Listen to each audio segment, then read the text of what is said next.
Shalom à tous. J'aimerais vous raconter, à l'approche de la fête de Pourim, une histoire édifiante et authentique qui s'est passée en 1823. L'histoire se passe à Pressbourg, la capitale de l'ancienne Tchécoslovaquie, royaume de Prusse. Monsieur Nissan Zuckermandel et sa femme attendent depuis de nombreuses années un enfant. Celui-ci a mis du temps à venir, mais enfin, en 1823, le mois de Shevat, naquit un fils. La Brit Mila est repoussée à 3 semaines et le jour de Purim, on décide de faire la Brit Mila de cet enfant. On invite pour cela le rabbin de la ville de Pressbourg, le célèbre et illustre rabbin Khatam Sofer, qui sera lui-même Sandak et Moël pour la Brit Mila de cet enfant. Le rabbin était extrêmement joyeux ce jour-là. Et au moment de faire la Brit Mila et d'asperger une petite goutte dans la bouche de l'enfant, une goutte de vin, le rabbin exprime la phrase suivante. Lorsque le vin rentre, le secret sort. Cette phrase-là est tirée du proverbe du roi Salomon. C'est une phrase totalement déconnectée de son contexte. Aucun des convives ne comprend le rapport qu'il y a à la Brit Mila et à l'événement présent.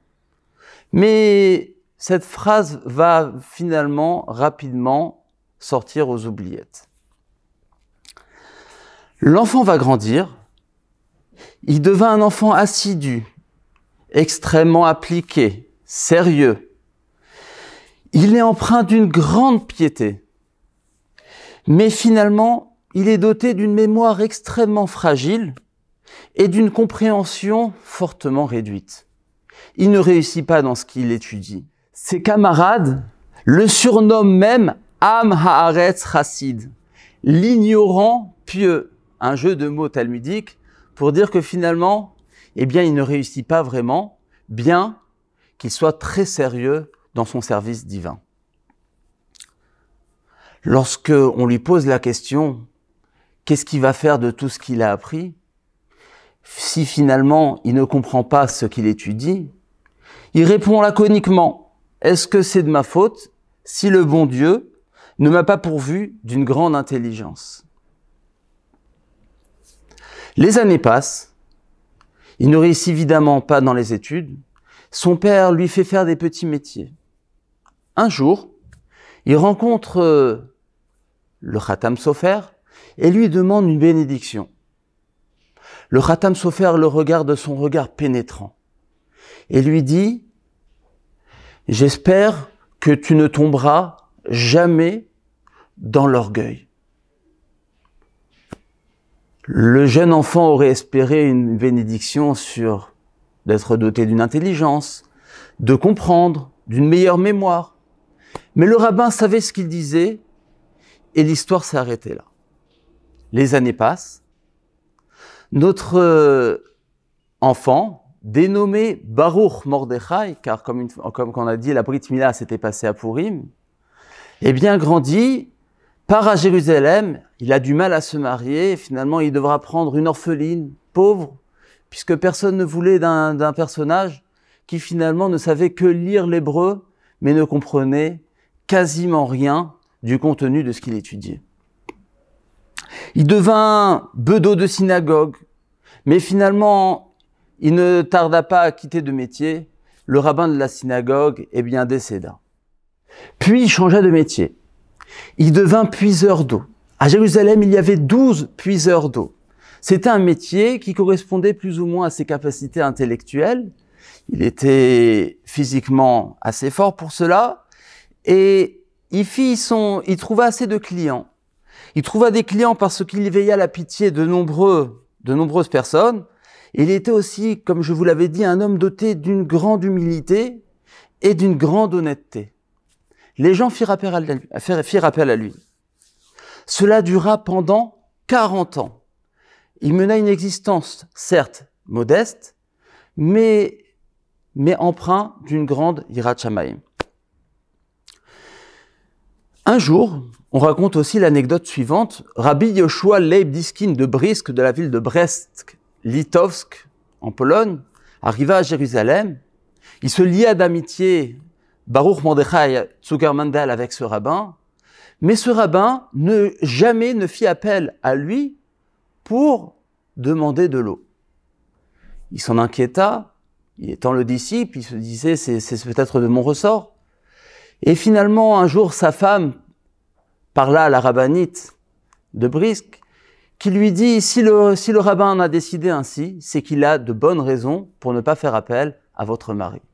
Baruch Mordechai Zuckermandel fut invité à la table du rabbi Shneor Zalman Lublin en 1893, à l'âge de 70 ans. Tous les convives étaient là, le vin coulait à flot.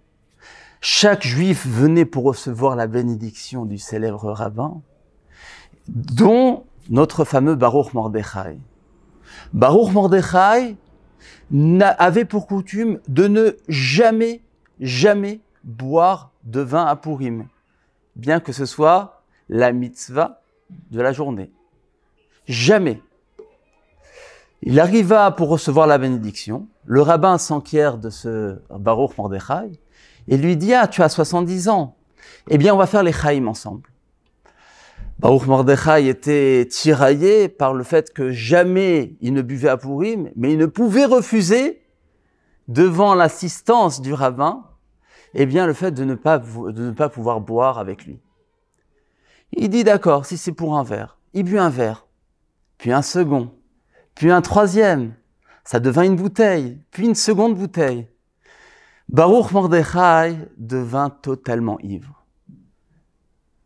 Le rabbin le questionna, « Aurais-tu, en l'honneur de ton anniversaire, des mots de Torah à nous dire ?» Les convives regardèrent le rabbin gêné, se disant « Quoi ? Ce bonhomme, mais il n'a jamais su étudier une page de Talmud.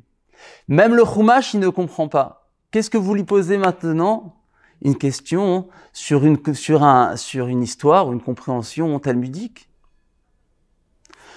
Baruch Mordechai commença à lire une page de Gemara, puis 2 pages. Il les récita par cœur.